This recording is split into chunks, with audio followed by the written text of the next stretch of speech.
Hello and welcome to the Mindful Monk series. It's a year since we began this lockdown and I began this series. It seems hardly believable, but it is. And thank you for being with me during this time. And thank you to anybody new who has joined this small community who search out ways, as I say, to enhance our experience of this one wild, wonderful light. And just to say that I have the website that's referred to at the end of this is now live, and I'm posting some things on it.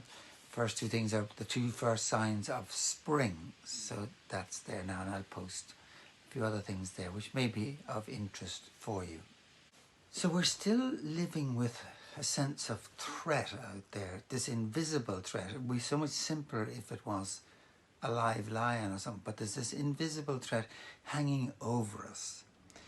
Even though there is hope now with the vaccine, at least I still feel that threat. And because we're constantly in the presence of threat, we have to take very strong measures to try and control our physiology, control our reaction to stress, because our natural reaction to stress or to threat is to go into for fight or flight or freeze response. That's naturally going to happen.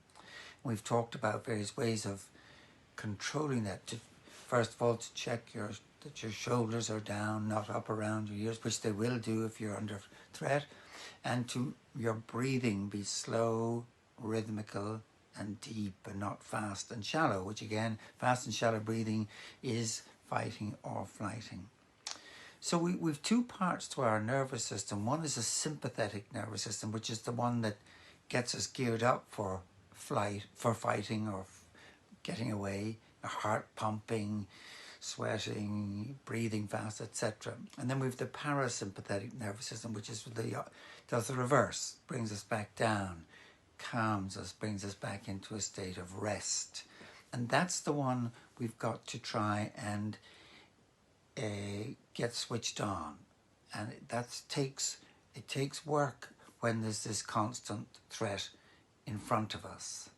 So I want to mention two other ways that we can put ourselves into this fight or flight mode of alert, and thereby be affecting our physiology and making us wired and therefore exhausted and tired and low energy. One is the mind in the talking in your head, the critic that can be switched on, which is giving out because you're not doing things good enough, because I don't have the energy, I can't do what I want to do, whatever it is, it's shouting. And we all have it, and we all control it to greater or lesser extent. But the thing to be aware of is that it is perceived, that voice can be picked up as a threat internally and stimulate the same hormonal response, the same sympathetic nervous system response as a lion. So be very careful what you're saying to yourself. And what we need really is to be encouraging and supportive and gentle on ourselves, and in what we do, not just talking, but doing things that are gentle and encouraging for ourselves, things that we might enjoy doing that we may have stopped doing. So that's one other way. And the last one I want to mention is called, it's about our attention, This is something I discovered recently, didn't know about. Open focused attention. And if I can explain it most simply by, we've two types of attention. We've a wide, broad attention looking over a broad expanse, not focused on anything. And then we suddenly see something and we narrow our attention. I narrow my attention on the screen. A lion in the savannah sitting there looking out over the savannah and looking nothing in particular, broad, open focus. And then it sees something, some prey, and it narrows in on that focus, narrows its vision. Now when you're in open focus, you're in your parasympathetic nervous system is switched on. You're relaxed and at ease. As soon as you narrow in your focus, your whole being physiology clicks in, because now you're focused on this object. The body is saying we need to be ready, alert, ready to go to catch this prey or do whatever it is.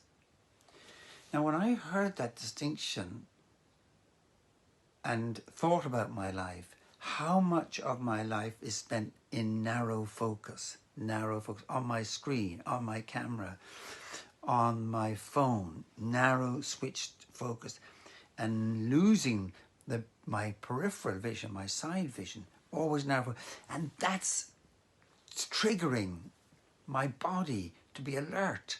And how many hours do our children do it? And then they get wired. They're wired from that. So it's very useful. Narrow focus is very useful in the short term, that you focus in on an object. But it's to come out of that narrow focus is so important. There's a book written about this, which I have, which I Open Focus Brain, which is very useful to explain all this.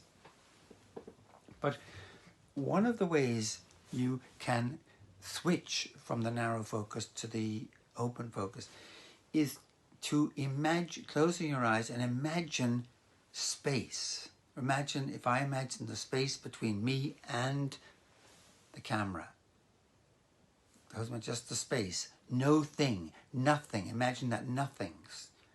Then your attention is nothing to grab onto, and I think you'll find your body reacts. Now, I called Father Dennis a couple of minutes ago and asked him just to test this out and see what the effect was, and just watch what happens in that.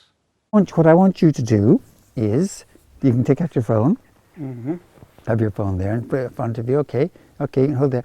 Now what I want you to do is close your eyes, and I want you to just imagine in your head the space between you and the phone. Just that space. Mm-hmm.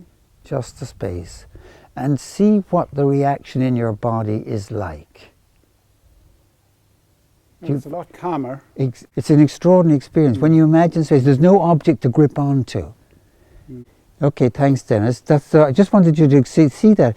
Imagine the space and how your body calms by that simple experiment, or just that simple exercise. So if you want to calm yourself down, imagining the space that your thumbs occupy, imagine the space between you, imagine the space in your room where you are, and your whole body relaxes.